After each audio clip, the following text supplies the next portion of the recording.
දැන් අපි ළඟා වෙන්නේ ඉබන් බතූතා මෝල් එකේ චයිනා කෝට් එකට. මේකේ තියෙනවා Indian coat, China coat, Egypt coat යනාදී වශයෙන්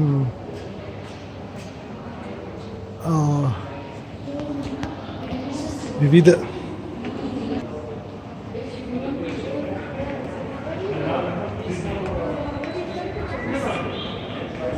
පරාසයන්ගෙන් විහිදුණු ඒරියා.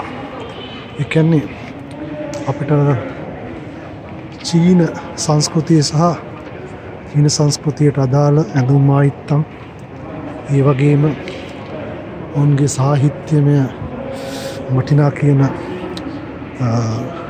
ඉතිහාස කතා රැගත් පුවරු, ප්‍රතිමා වගේම සජීවීව අදහසක් ගන්න පුළුවන්, ඉගෙන ගන්න පුළුවන් විදිහේ ආකෘති මේ මෝල් එක ඇතුලේ හදලා තියෙනවා. මේක නිකම් මෝල් එකක් නෙමෙයි. ඇත්තටම මේක ලෝකේ ගෝලීය වශයෙන් සෑම රටකටම ආවේනික වෙච්ච කල්චර්, සංස්කෘතීන් පිළිබිඹු කරන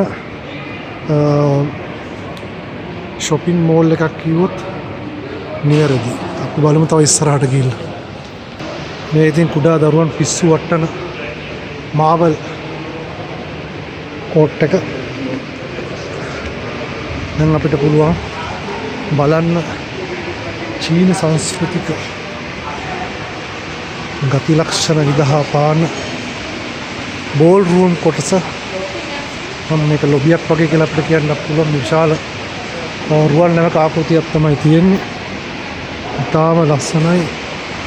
ඔව්, ඇත්තටම පික්මන්ට බලාගෙන ගියොත් මේක වීඩියෝ නොකර බැරි වුණා ඉන්න. මොකද හේතුව සමහරට මේ වගේ තැනකට අපිට ඉස්සරහට බලන් දෙන්න අවස්ථාවක් නොලැබෙන්නත් පුළුවන්.